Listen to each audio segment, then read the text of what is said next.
we have the World Talent Conference, and the professor here has graciously accepted to be the chairman of all colleges and universities secretariat for that conference.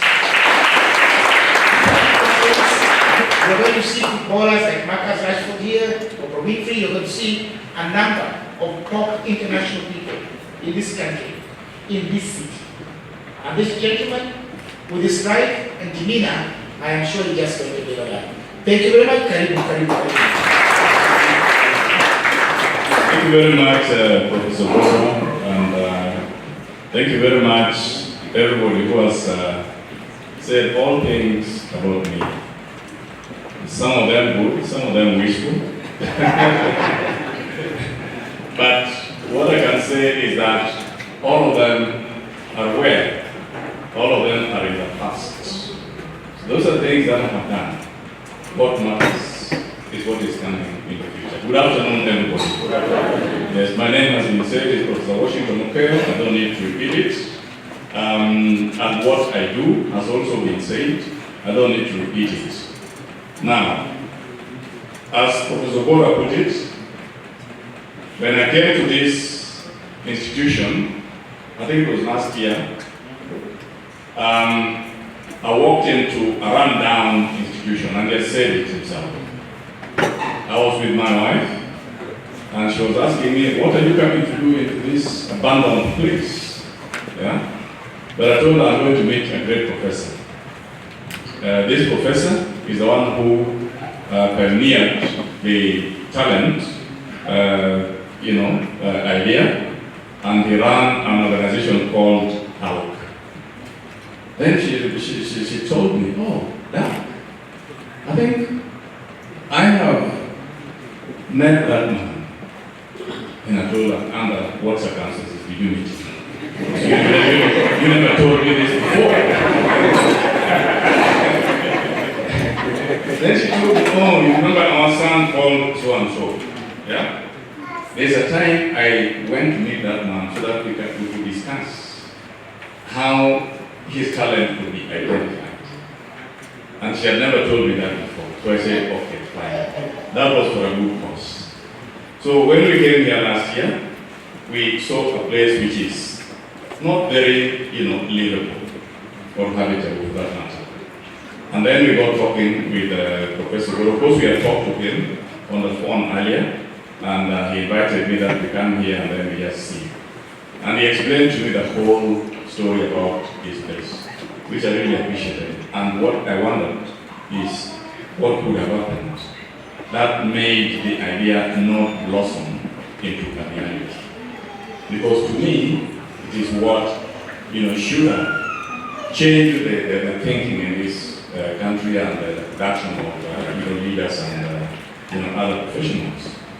In fact, as we're going down that machine that you're talking about, and my colleague here is talking about him being tested. And as I was talking about this story with Professor Okeyo there, we are saying that he may regret because it's too late for him. And it may lead to catastrophic results. But I want to say this, perhaps our political leaders would be very good candidates, Prof, for this mission. For this country, we may realize that we are being led by people who would otherwise should have been cattle hunters.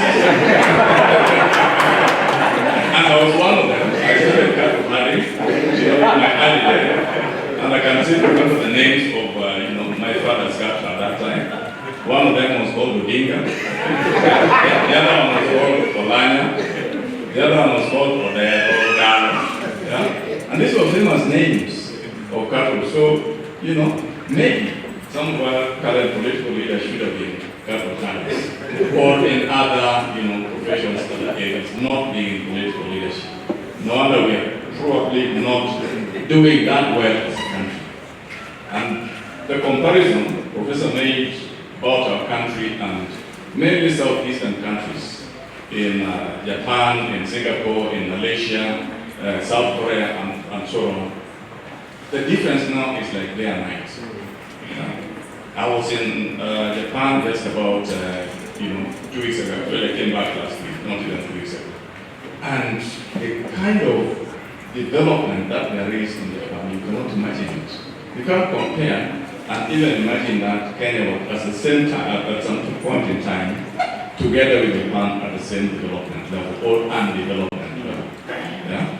You go to Japan, and I was explaining to them as they were showing us the washrooms downstairs. When you open the door, the toilet itself rises up to you because it knows what you're going to do. There's no gesture. And what a welcoming gesture. You sit on that toilet and you adjust the level of the warmth. On the toilet seat that you're sitting on, it is actually heated. So if you want it hot, you put it hot. If you want it cold, put it cold. If you want it moderate, you put it moderate. Yeah? That is the level. They are down their comfort level to taking their comfort level to another level. Okay? I was telling my colleagues, and in my entourage we had a few Muslims, I was telling them that people have seen a business which I'm going to start for you in Kenya. Then they asked me, Prof, what business are you talking about? You know, when you finish in the toilet, there are options. Yeah? You can flush, you can wash. So the Muslims don't have to struggle. Yeah? To carry, the containers around carrying water. You finish there and you push on a button and the toilet washes you and off you. Yeah? So I told them you're going to be my customer. That is the level in which we are different from Japan and the very far behind. Look at the train network in the whole of Japan. Only the concept. In all Japanese cities, Tokyo, Yokohama, Kobe, and others, yeah, is the train network. And it makes it so easy. But despite that train network, you have to be fit to live in Japan. In Japan, you don't live if you're not fit. This idea of people walking like elephants is not there in Japan. In Japan, people walk like this. They are literally running. Yeah? Both owned and young. Because time is money. You are shut off from a meeting because you are 5 minutes early. If you're 5 minutes early into a meeting, you are late, you don't come in. Because the meeting is supposed to be starting at the hour. That is the point there. So 5 minutes, that is preparation time and so on, and people are exactly at the point of time the meeting starts. Okay? But why am I giving this history about it has been mentioned that we have partnerships all over the world as Management University of Africa. I don't want to focus on who Management University of Africa is because that story has already been told. I have the travel doctor, Dr. Hongo was here. Yes, Dr. Hongo is right there. It's our testimony. I'm very sure if Dr. Hongo did not pass through Kenya Institute of Management at that time, probably he would have gotten only 2 doctorates, not 4. But because he passed through Kenya Institute of Management, he's got 4 doctorates. Because we instill in our students the idea of pursuing their objectives to the end until they achieve it. And we specialize in transforming people to become practical in nature. We do what we call experiential learning, yeah? As we create leaders and managers. No wonder the saying that the fish rots from the head, was coined. I don't know who coined it. That person would have been from the lake side of here. Because this is where the fish is. And they could see that if you hit the head of the fish, then it doesn't matter whether the body is still, that fish will start rotting from there. So that is the importance of leadership. If you have good leadership, then your problems are sorted out. But if you have bad leadership, then you will have those problems plus multiple. And that is what the Management University of Africa is bringing to the table in this partnership. We saw an opportunity when we got together with Professor Okeyo. And I say, this is a like-minded thing coming together. with the role of management and leadership in, with the role of management university in entrepreneurship, innovation, and creativity. Our partnership with talent, great talent institute, will work first time without hesitation. And as long as we have good leaders who want to take the idea to the next level, the idea is to be, because the world is changing so fast, the only constant in the world now is change. So if you cannot manage change, if you cannot prepare yourself for the ultimate things that are going to happen in the future, then that change will manage you. One famous son of this soil once said, if you can't change, then change will do what? Change will change you. Who was that? That was Reverend Henry Okeyo, the late. He's the one who said, I think during the time when our then President Moi was, kind of pushing us back to the one-party system. Then he told them, if you don't want to change, if you don't want to change, change will come to change. You need change here and change everything. So we must be ready to embrace change. We have seen the age is change and technology change. Yeah? Technology is change. Right now we are in the age of artificial intelligence. Yeah? Artificial intelligence in academics is a serious thing. And I've been to conferences, I've been to meetings worldwide. Recently there was a meeting in Switzerland, in Geneva, talking about the effect of artificial intelligence on academics and human life. And the fear is real. All those computers you see in there, their history is that when they came into being, there was actually fear among the human beings that computers were coming to do what? To take over their jobs. Did computers take the human beings' jobs? The answer is no. It only takes your job if you don't think. Because computers are created by human beings. So you need to think faster than a computer. Okay? There's no faster computer that thinks any faster than a human brain. Because it's a human who created it. So similarly, the AI, artificial intelligence, that has just come into our midst now.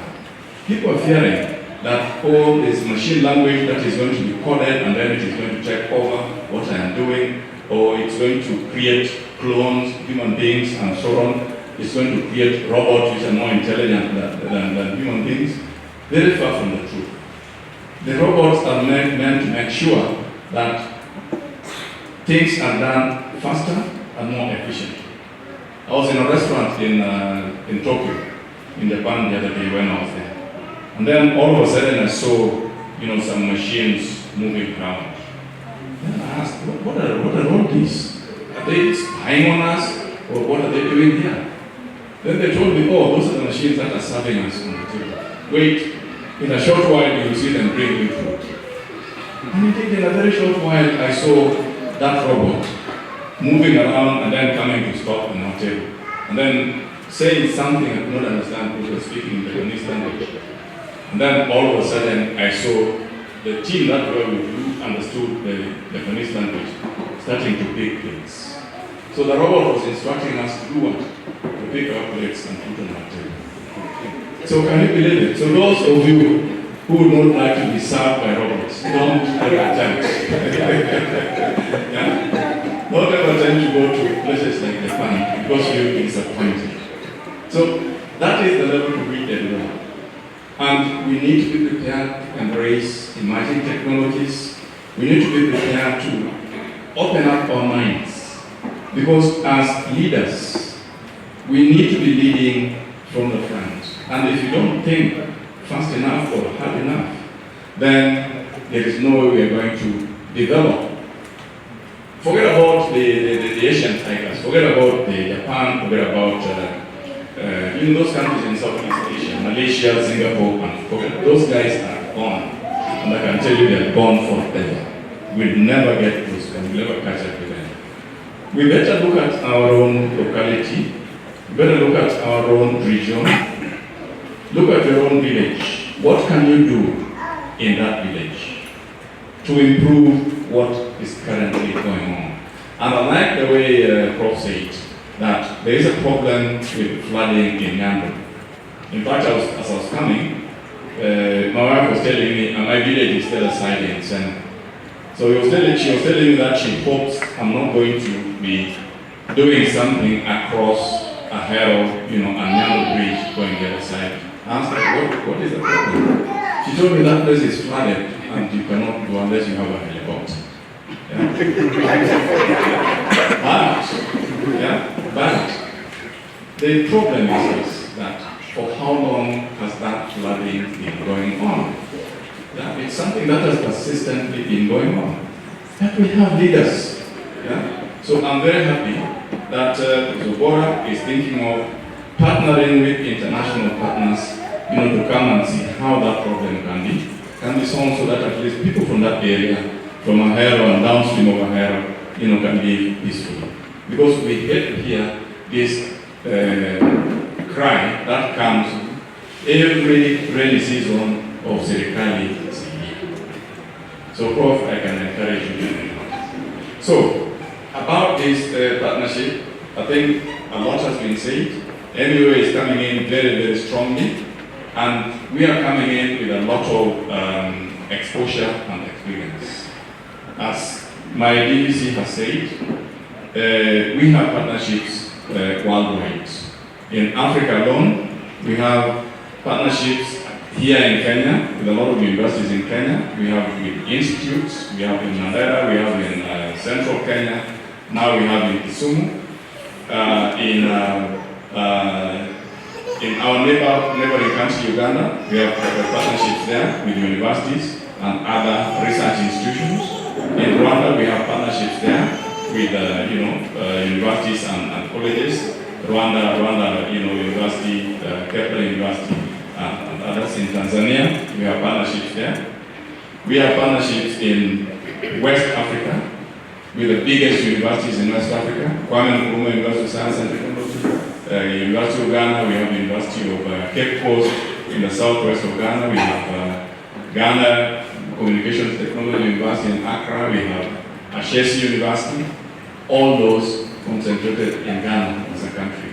We have partnerships in the neighboring country this way, that is Nigeria. We have a lot of partnerships there. I don't want to mention all the names of all the universities. And in Sierra Leone, in Togo, in Senegal, we have partnerships there, even in the Anglophonic countries.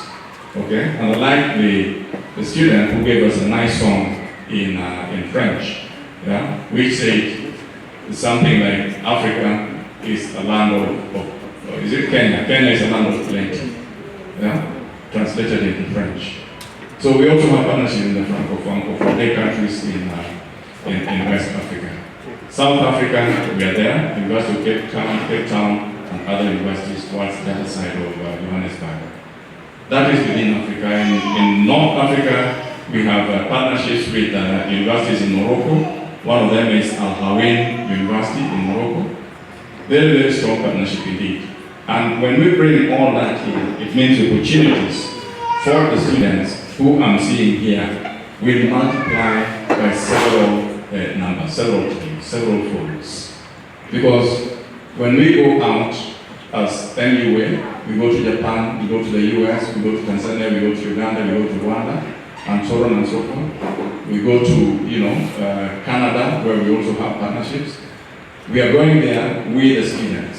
There are always students accompanying us in every single trip, so that they can learn how things are being done different. The innovations, the cultural sort of aspects. The way people do things different, the thinking. And our students sit in class with those students in those countries and those universities. They learn together and they interact. That way they pick up a lot of good things, which when they come back home, they can use to improve their own selves and also improve others. So we have partnerships also in the UK, in Canada, like I say. In the US we have partners, a very strong partner called University of Iowa. It's a huge university with over 100,000 students. And my team and I will be going there in April, end of April, beginning of May next year, when the weather is good, that side of the world. Basically to see what kind of, stuff they do there, how they do it, and what we can go, what we can learn. And by the way, in University of Iowa, we have a partnership with the whole university, but we are domiciled within the Department of Entrepreneurship. That entrepreneurship department in the University of Iowa has been supported over the years by a philanthropist, a U.S. philanthropist called Papa John, with his wife. Unfortunately, he's late. He passed on last year in May. But he did a wonderful job supporting that institution. That is the strength of partnerships that we're seeing there. And I'm glad that Professor Bora, during his address, said that he has done several partners that he has brought into this institution. And each one of them has got their own area with their focus. So it's not a question of somebody coming up and saying, I'm the big boss here, I'm the partner, and therefore everything belongs to me. No, it doesn't work. Okay?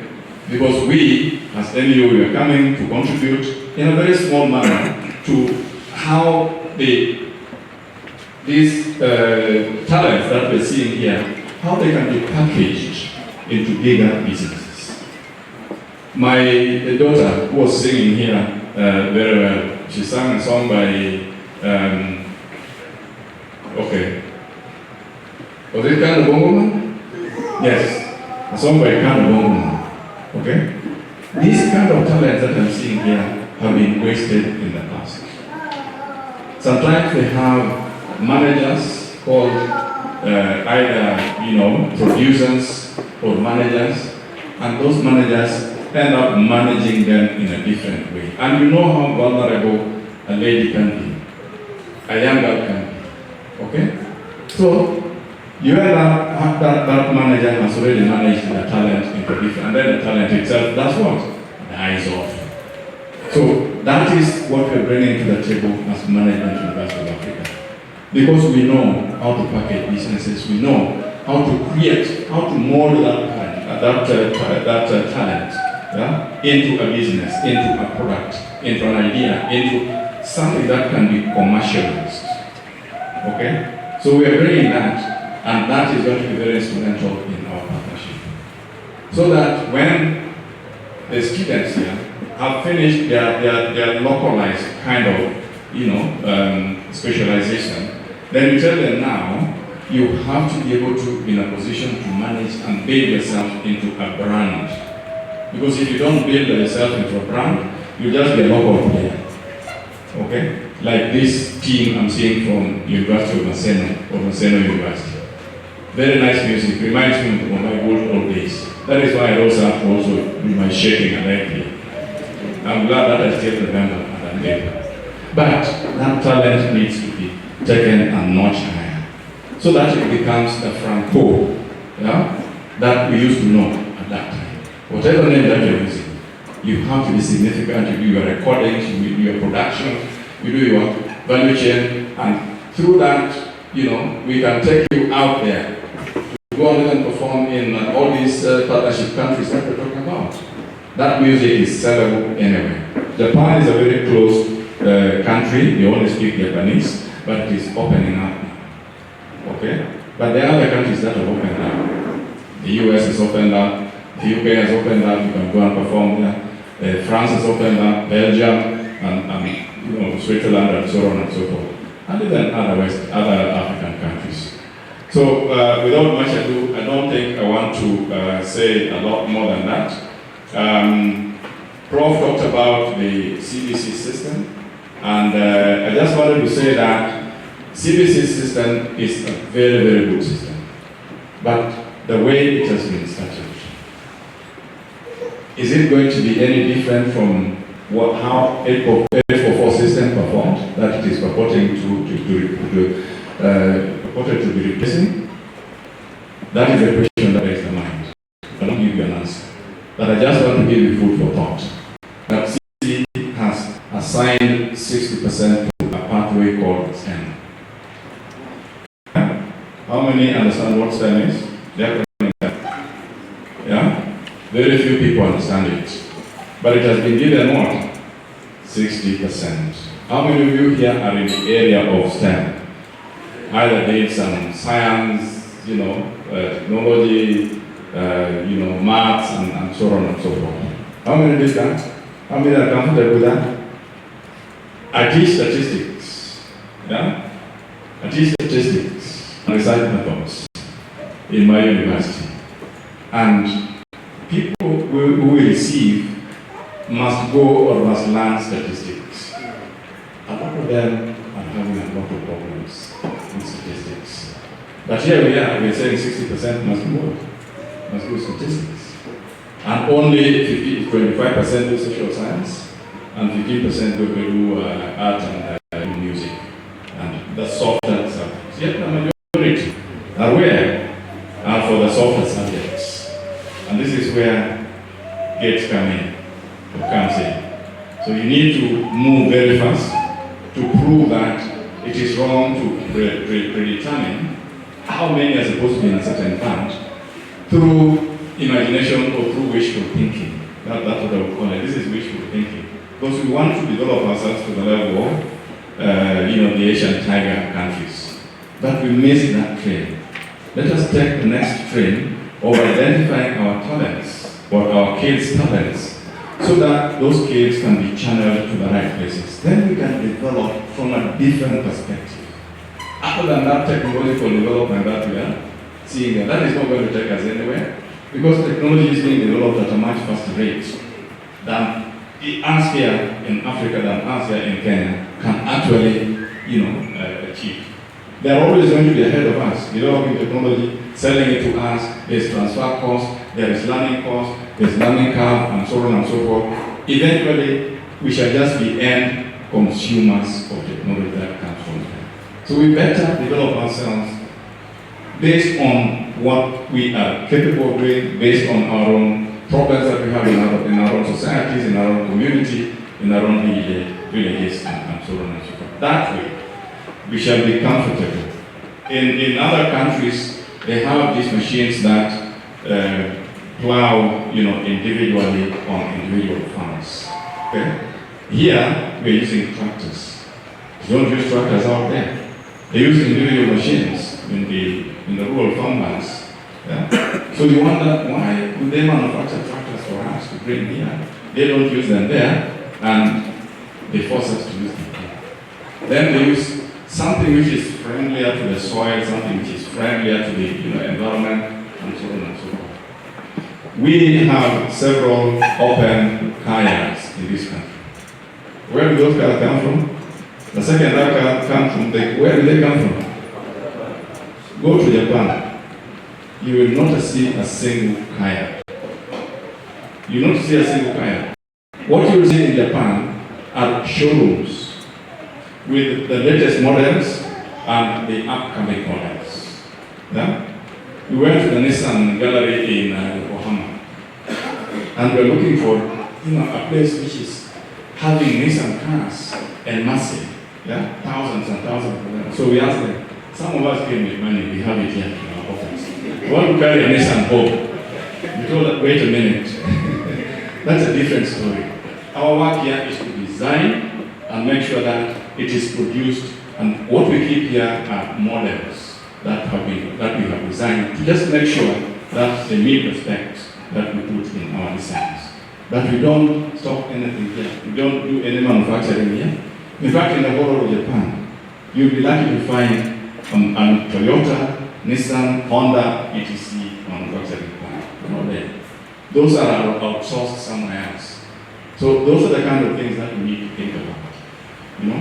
How can we, harness, our thinking so that we can produce things which fit within our own environment first for our own use, but importantly designed so that other people can be able to do what? Can be able to produce them elsewhere. We retain the patent rights and stuff like that. Thank you very much. I think I'm very grateful that this partnership is taking off today. And my promise is that we are going to only come here to strengthen the partnerships. And the benefits are many. The benefits are many.